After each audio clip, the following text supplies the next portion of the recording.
I'm just starting. Could you tell me more about this desperate approach? So yeah, we're just mentioning about when you're a victim, or we feel like we're a victim. We're in as human beings a place in our life path, in our day, in our moment, where we feel like I'm a victim. I don't have a choice. And it's really real. It feels really real in the moment. I'm like, I don't have a choice. I'm this victim, and so I settle for less. I settle for the least,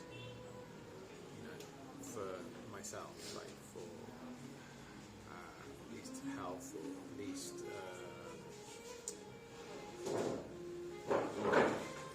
situation in work, like being trodden over, being the doormat, being,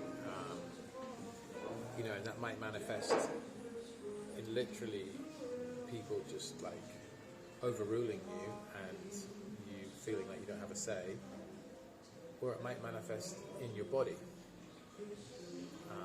that your body becomes like this lower thing, this place that is overlooked, and that there's no choice, like by eating like fast foods, for example, and then getting overweight, or feeling unhealthy, and then actually having health problems, and then not being able to function properly, and not being able to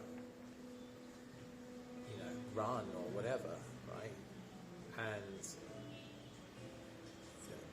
in comparison, look at someone who's living in the jungle, a native person living in the jungle, a 70-year-old running faster than a 21-year-old in Western civilization. So just for a narrative perspective there. Now, that is a thought that we have, which is something along the lines of, I'm not enough, I'm not worthy enough, I'm not good enough. It could be coming from that place, this victim space that we're in, where we don't feel like we have other options. And then if we kind of extrapolate this out, it becomes a place of desperation. It goes into despair. So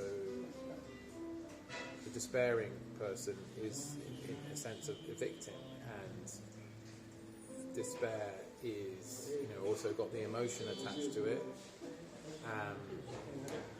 of dismay, of sadness, and like nothing seems to work, nothing I can do, so I have to do this thing, right?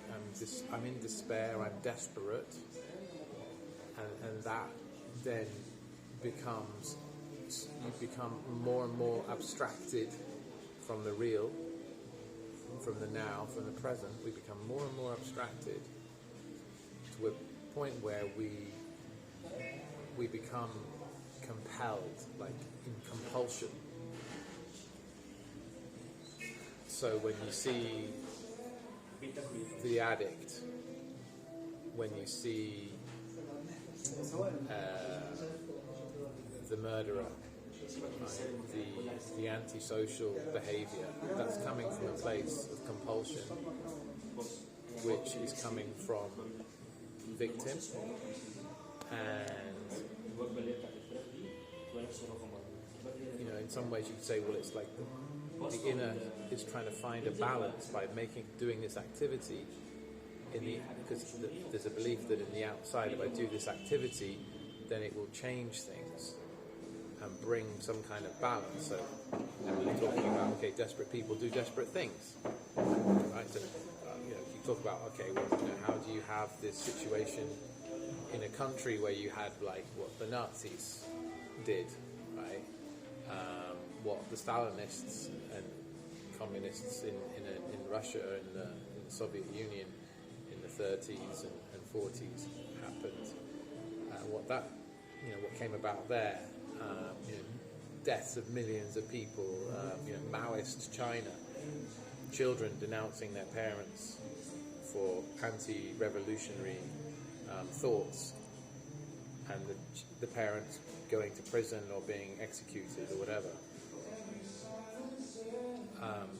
These things have happened, and of course, as what we think of as civilization, we go, well, how can we ensure this doesn't happen again, right?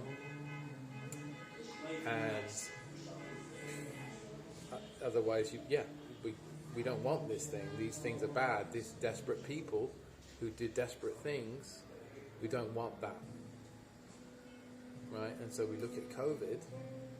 What happened with COVID, the global pandemic, whatever you want to call it, where you had these mandates and you have to wear a mask, or you can't come into the shop. You have to get an injection or you can't have this job. And then people enforcing others, like, you're not wearing a mask, you get out. All of this kind of thing happening. So people became antisocial because they had a belief that in order to find a resolution, that they had to behave in this way because they were desperate.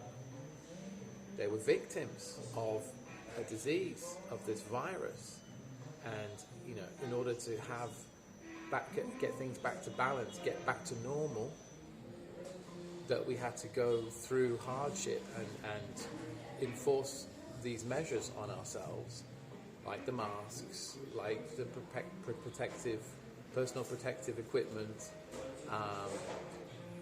like the injections, right?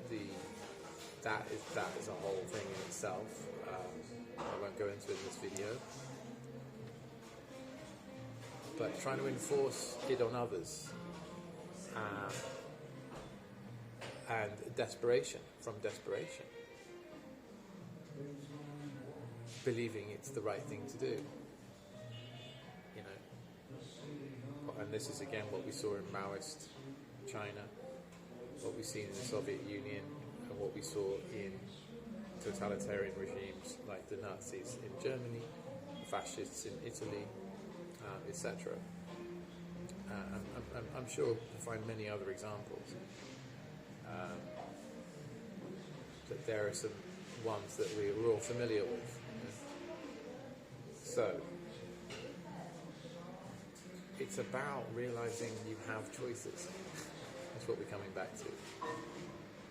Choice. You have the choice. The point of power is in the present. And you realizing that you have a choice. That you have a choice. We have a choice. In every new moment, we do actually have choices. And if you have a belief that you don't, or we don't, then is that true?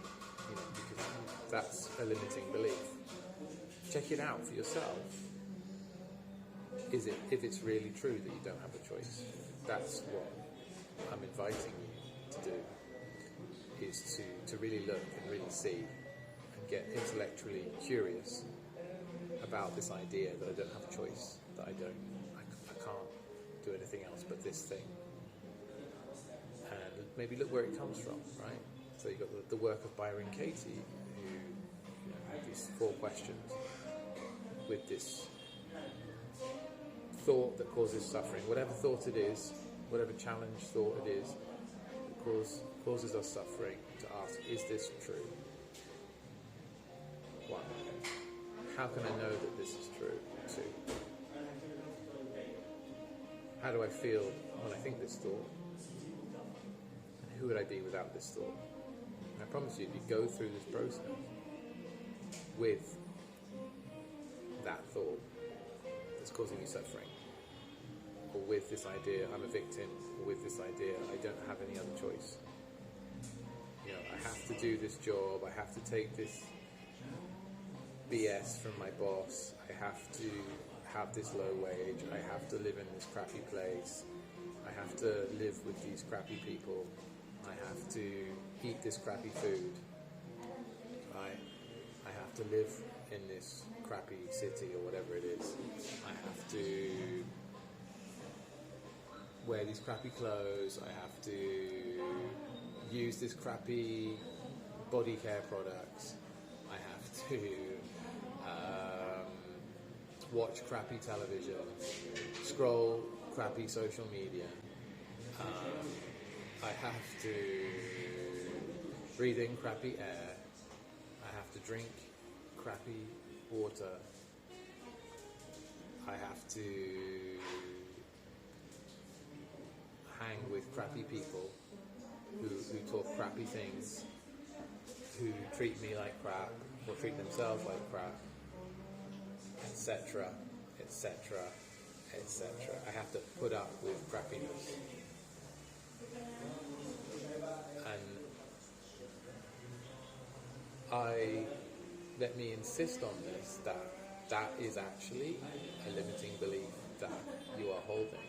And if you're watching this and you're still watching this, then you know somewhere inside you that that's true, but you may have not had the realization of the depth of that truth.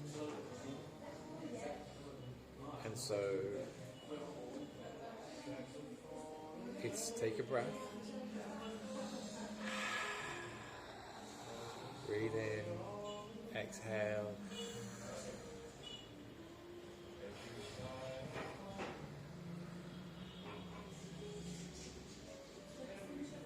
have a look inside, have a look at that thought, really examine it.